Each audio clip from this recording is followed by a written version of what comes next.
I'm Ezra Winton. I'm the programmer for Cinema Politica, and I'm here with water warrior extraordinaire Maude Barlow at the Cinema Politica Concordia screening of Water on the Table, which is going to start in about half an hour here at Concordia University, and it's the Quebec premiere.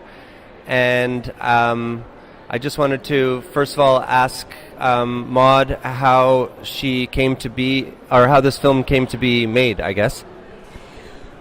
Well, the story goes actually a little bit back to before I was a water warrior, when I was a trade warrior and was very worried about the fact that water was included in the Canada-US Free Trade Agreement and in NAFTA and in the World Trade Organization as tradable goods. And I kept trying to get it out, but mostly at that time it was to try to protect Canada's water from commercial sale and exploitation.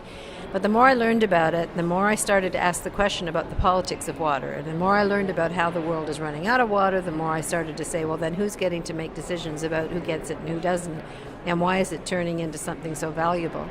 So I think I wrote the first political analysis in a report back in the 1990s, which morphed into my first book on water and morphed into another one. And somewhere along the way, I just got water on the brain sort of thing.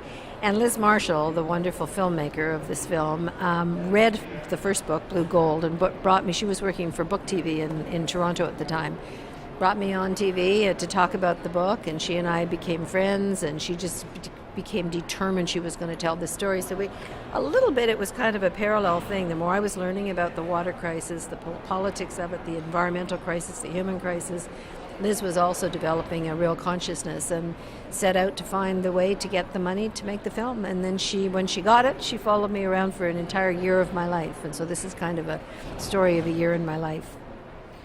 And I'm curious to know maybe your opinion on why you think documentary is a good vehicle for telling the story of not only your political activities, but also the story of water and water rights and water protection. Well, documentary is such a powerful medium, as you know.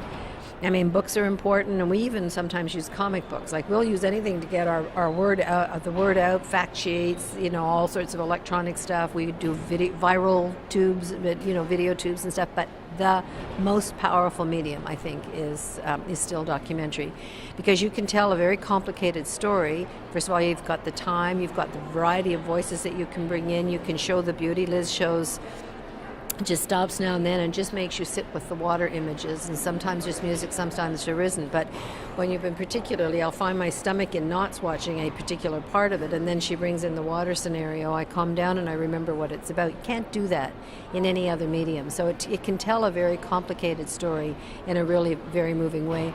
And then it can tell the human story. And this is all about, in the end, the way we live with each other, the way we live with the earth, the way we treat, or well or badly, the water and the land and the nature around us. And Liz's film and a documentary is able to do that. So I think it's probably the most powerful medium we have to tell both my story on the water issue, but on any story that's kind of an important social or environmental human rights issue of our time. And of course, part of that story is the commodification and privatization of water. And where are we at now in Canada with the Harper government in terms of the protection and safety of the commons in terms of water? Well, I would have to say that I think the Harper government is the worst government we've ever had in this country, and that's saying something for me, because I've been mad at a lot of them. Yeah. But I think this guy's the worst. I mean, they deny the environment altogether. I mean, they're climate change deniers. What they're doing in the tar sands with the promotion that is going to increase it fivefold if they have their way, what that will do to the water sources there is appalling. They've allowed an amendment to the Fisheries Act that allows mining companies to actually apply to have a perfectly healthy lake or river renamed to tailings impoundment area, so they can dump the toxic. Mining companies can dump their toxics. They've closed down all sorts of programs around the environment and freshwater protection.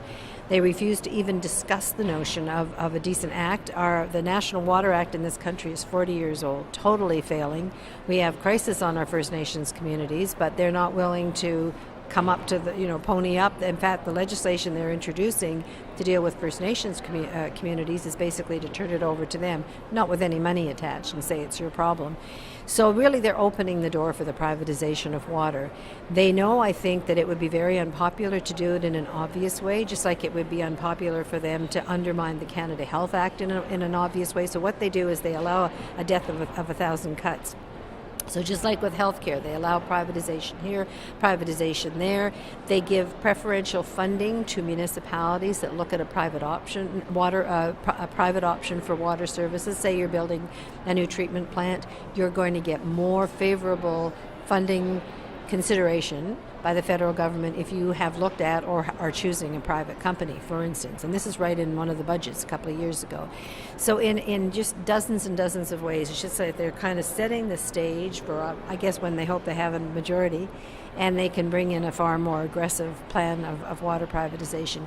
And they will not move to undo the threat to the commercial export of our water that NAFTA poses. In fact, they're now negotiating a new agreement with Europe called the Canada-Europe Comprehensive Economic and Trade Agreement, which is the worst trade agreement ever in the history of this country, way worse than NAFTA, that will give the big European water companies, Veolia and Suez, which are both from France, the right to come in and start challenging our public water systems. So, they're no friend to either water or to the environment or to public services. And if they had a majority, they would be much more obvious about it. So that brings me to my last question. Facing a corporate-friendly government that refuses to see water as a right, but also as part of the commons, and also facing basically an agenda that, as you say, is more nuanced and seeping through the cracks as it does in little ways to slowly bring about privatization. I'm wondering what are real tangible ways, aside from people becoming more aware of it and not buying bottled water and seeing documentaries like this, reading your books, what are some real tangible ways Canadians can get involved in fighting for water rights? Well, first of all, I want to link it back to the first part of that question, because they really should be sitting on our government for not having supported not one but two resolutions on the right to water at the United Nations. And they should know that Canada and Tonga are the only two countries in the world who have never signed on or adopted any kind of support for the right to water. It's just an outrage. Even the United States has given in and is supporting the right to water now. So we should be ashamed, and we should not be letting this go. But people in our own personal lives have got to learn more about the global water crisis. I happen to be on about a dozen listservs, and every single day I get dreadful reports, like one from just recently that 80% of the world's rivers are deeply threatened, and it is affecting 5 billion people on the planet. And a week before that, it was one about the overpumping of our groundwater globally is so bad that if we're overpumping the groundwater of the Great Lakes as hard as we're overpumping the world's groundwater, the Great Lakes will be bone dry in 80 years. I mean, this is no joke here. This is the most serious ecological and human crisis of our time. Canadians, even people who are quite progressive, tend to take our water for granted. They learned back in grade 6 that there's a certain amount of water in the hydrologic cycle and it can't go anywhere. It goes round and round, so they don't worry about it. It's not true. Our teachers weren't lying, that they were wrong. The demand for water in our world is outstripping supply, will outstrip supply by 40% in 20 years. We are running out of clean water. Either we're polluting it, we're dumping it in the ocean after we've gone through these big massive cities, we're growing it in deserts where it evaporates, we're pulling it up out of the ground, exporting it away in the form of cotton or wheat or wine or whatever else, never to come back. And we are really in crisis. So for me, I spend my life trying to tell people that, and to say that because of that, there is now a deep debate in the world about who gets to make the decisions about who owns it, which is why this whole issue of privatization and commodification and ownership matter. And so we've got to get off this sense here that somehow it's okay in Canada or in Quebec because we've got lots of water. Yes, we have more water than most. We have fewer people than most, but we have our own problems here too. And let me tell you, the Great Lakes are in crisis. We have huge issues of pollution. We have an addiction to bottled water that we have to get off of. And even if we are safe water-wise, which I don't think we are. But even if we were to be, we're going to have the rest of the world come calling on our water. They're either going to move here or they're going to be demanding that we grow food for places that don't have any water left. So there's nowhere in the world you can get away from a crisis of this magnitude, and it's really time we started understanding this in a really different way. So, do you want to tell us what you think about Cinema Politica?